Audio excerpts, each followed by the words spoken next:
Today, in response to the president's latest attack on his own attorney general, Chuck Grassley, the chairman of the Senate Judiciary Committee who guided Jeff Sessions' confirmation through his committee, said this: I do have time for hearings on nominees that the president might send up here that I didn't have last year. So there's Chuck Grassley welcoming a new nomination for Attorney General. Chuck Grassley, no problem with President Trump getting rid of Chuck Grassley's dear friend, Jeff Sessions, and replacing him with an Attorney General who will protect the president and stop the Mueller investigation of the president. Senator Chuck Grassley is one of the current Republican senators who voted to convict Bill Clinton in his impeachment trial in the Senate and remove him from office. And here is what Senator Grassley said then about why President Bill Clinton had to be removed from office.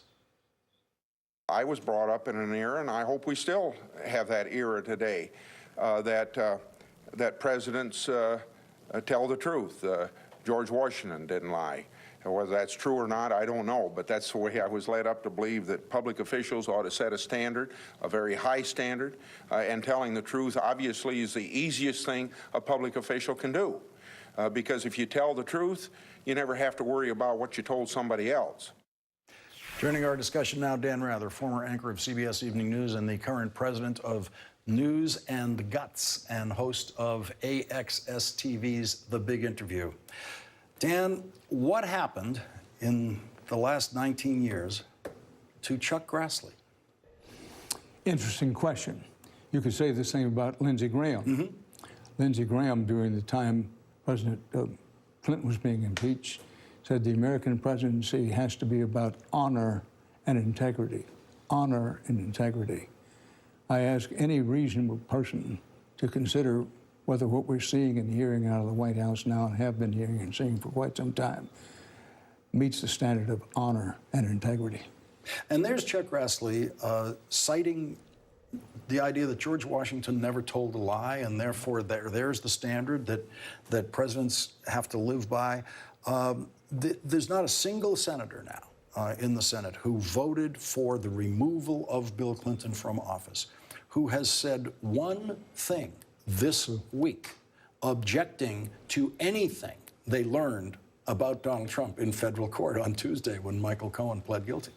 And that's the reason we should not underestimate Donald Trump going forward. Mm-hmm. He's had a knockdown these last 48 to 60 hours. We're now about to find out whether he's what in boxing they call a get-up fighter.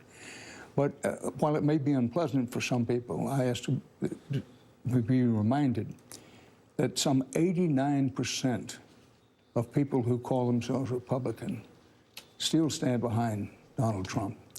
And as long as he has the Senate in Republican hands, my own opinion clearly labeled is, the Republicans won't even consider breaking away from Donald Trump until and unless he tries to fire Robert Mueller. That might do it.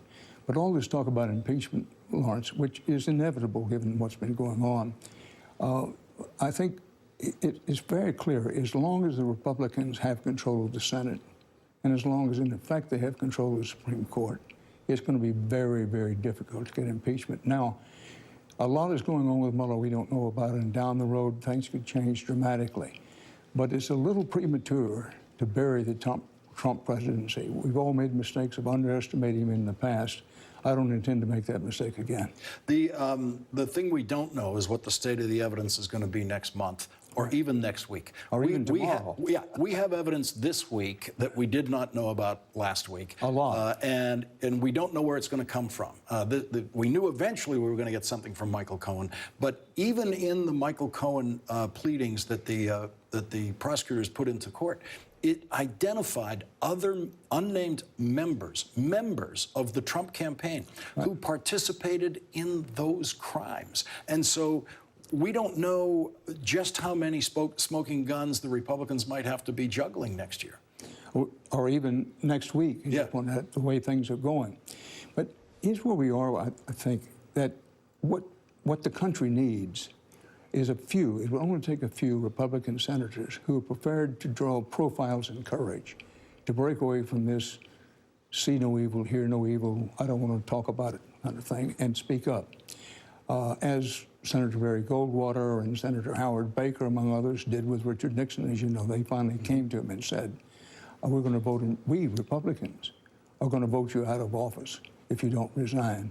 A question that sort of hangs out there, Lawrence, is what conversations, if any, Donald Trump has had or will have with members of his family, his sons, his daughters, his wife, when this noose that Mueller is preparing gets tighter and tighter. Somewhere down the road, if he hasn't already, he's got to have that conversation with his family. And those conversation conceivably to be had with Mike Pence at some point in time. When we went through this in the Nixon presidency, it was the vice president ascended to the presidency. Month after the president's resignation, the vice president delivered a pardon to the president of the United States that enabled Richard Nixon to go on and live life as a free, untroubled man. Well, I wouldn't rule it out as a possibility in this case. And the stories that we're seeing tonight, this breaking news tonight that New York State prosecutors now are investigating what the federal prosecutors revealed in federal court on Tuesday. This is the kind of thing that, with your experience, you knew was coming, but it certainly seems like it's not the kind of thing that the Trump White House understood was possible in the avalanche of investigation upon investigation. Well, it's always hard to tell from the outside, but on the evidence available, I would say you're right, that those inside the White House either were not aware or underestimated the movement of state courts. And by the way, tonight, as you know, the Times has this story that the Manhattan District Attorney, is also looking in the possibility of change. And important to note, in those cases, the idea that you can't indict a president may not apply, but the more important thing is that he can't pardon anybody. Right. But this thing is opening up with the head of the National Enquirer, Mr. Pecker, turning against Donald Trump by saying that he's going to go state's evidence. I wouldn't underestimate that because Pecker knows a lot. Yeah, and he has it in his safe. Dan Rather, thank you very much for joining us. Thanks for having me. Really appreciate it.